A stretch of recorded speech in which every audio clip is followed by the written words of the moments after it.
Hey, good morning, Southwest Florida. Thanks for waking up with ABC 7. I am Ben Henry. Let's waste no time and get over to Mackenzie Bart. She is in the ABC 7 Hurricane Center with your most accurate forecast. Good morning, Mackenzie. We start this morning with a crime alert. Two teens who tried to rob someone with a gun spent some time with the sheriff's office this weekend. So far, more than 23,000 tons of sludge has been taken from the South Street property.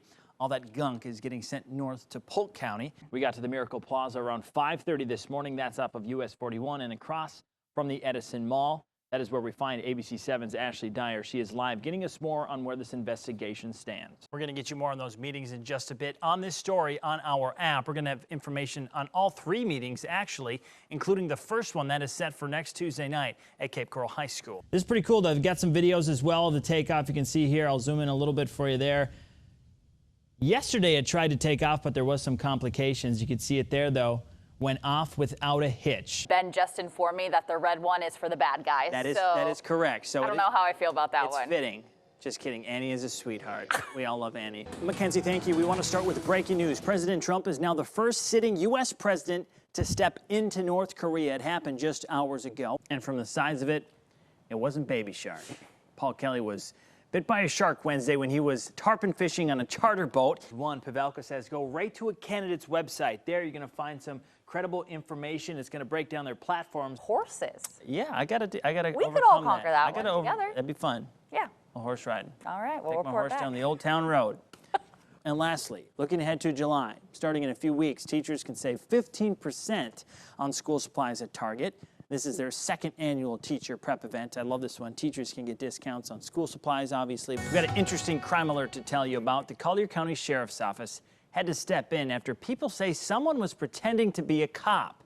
And they were right. 18-year-old Jonathan Nelson was busted and booked for trying to pull people over. The fugitive was wearing camouflage, and he was trying to hide in the woods. But when you got a nose like Rowdy, good luck. People got to mow their lawns.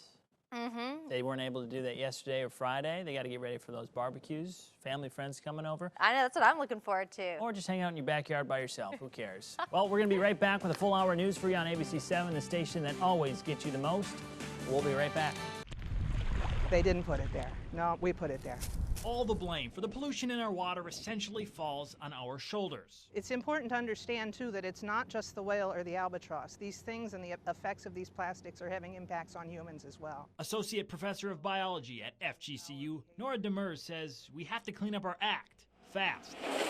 Not just for our wildlife, but for us. They're disrupting our behaviors, maybe leading to obesity, ADHD, lots of other things that are happening in our society can be linked to the impacts of these plastics and how we're using them. Let's talk about that beached whale that was found off the coast of Asia. Here is the picture that has been shared around the world, but it was what was found inside the whale that has a lot of people talking. More than 100 plastic cups, more than 1,000 pieces of string, and of course, plastic bags. Every day, the folks at the Clinic for the Rehabilitation of Wildlife see its impact. Particularly young eagles seem to get in trouble a lot. Dr. Heather Barron with Crow says one of the biggest setbacks our pollutants and plastics do is disrupt the reproduction of some wildlife. So for everyone and everything's sake, on your next beach day, don't forget to clean up.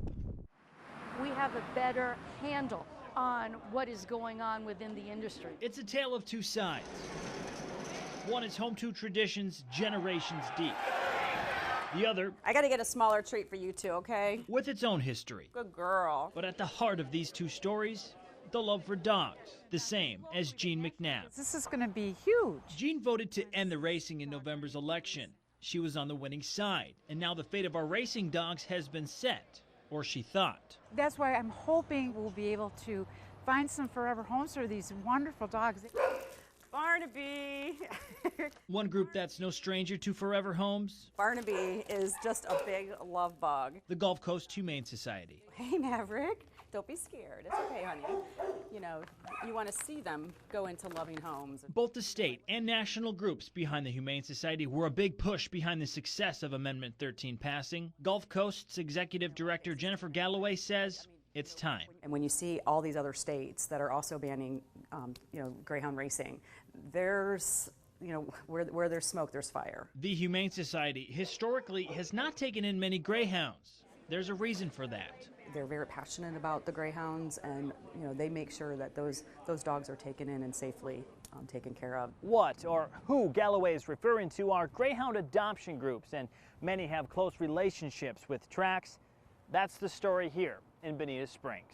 A couple that are up for adoption. The little fawn girl there is Lizzie. She's about 2. She didn't want to race, so she's going to go to a home already. There's good news for the dogs. That's thanks to groups like GST Sun State Greyhound Adoption. And this is Bear. It too, familiar with finding forever homes. I'm down here every Friday for people to meet greyhounds because so many have never seen them up in person. Bred to run, see them race. When they retire, they lick your face. One of the leading legs behind these adoptions is Sharon Dipple.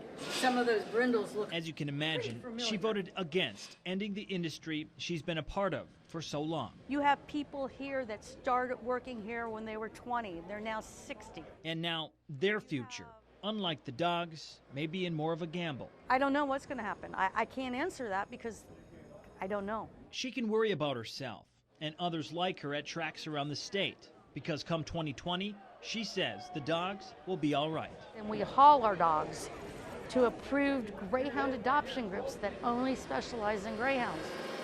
Some careers won't end. They'll head north to states like Iowa, where racing will continue. Boogie was not the best racer. Kathy Hanratty is next to Sharon every week. She said some wait 6 months to get a dog like Boogie. And he made himself right at home. More good news. They are beautiful dogs. For people like Jean, worrying about the future of our greyhounds. In Lee County, Ben Henry, ABC 7. I've been in law enforcement for 20 years, and I've never had anybody request me to pull them over. That wasn't until Police Chief Tom Mosier met Ted Sherwood. Sherwood is an EMT with the Spring Valley Ambulance. He and his girlfriend Ashley Lane just celebrated their 3-year anniversary. I knew probably within the first 6 months. There was just agree? Yes. Yeah. There was just something about her. And on that anniversary, they started out with some breakfast, and the rest was a day they will never forget. We went to Perkins on a date, and then Walmart, and he was kind of stalling, and then we were on our way home, and then he proposed. Well, he didn't just propose in the car. Tell us a little bit about it. Me and Chief Mosier had it planned that he was going to do a felony traffic stop, and I told Ashley, I said I was feeling a little rambunctious and I'm not going to stop. And about that time, she was in the vehicle freaking out, telling me to stop. Planned down to a T and as realistic as possible, Sherwood used his love of law enforcement to help with one of the biggest moments in his life. Something in my vehicle that I really do need, though. Oh yeah, what is that? This right here, sir. I think you better explain this to her. Ashley Nicole Lane.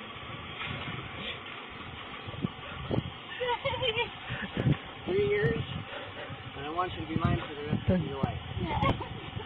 Will you marry me? She said yes.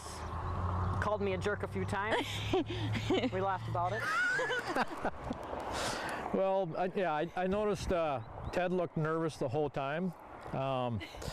And Ashley looked nervous until she put her hands on the hood of the car. I see she looked over at Ted, and then I seen this smile. Just one of many smiles to come. That's for sure. She keeps on looking at the videos of the dash cam and body cam every day, and so do I. I probably will for quite some time.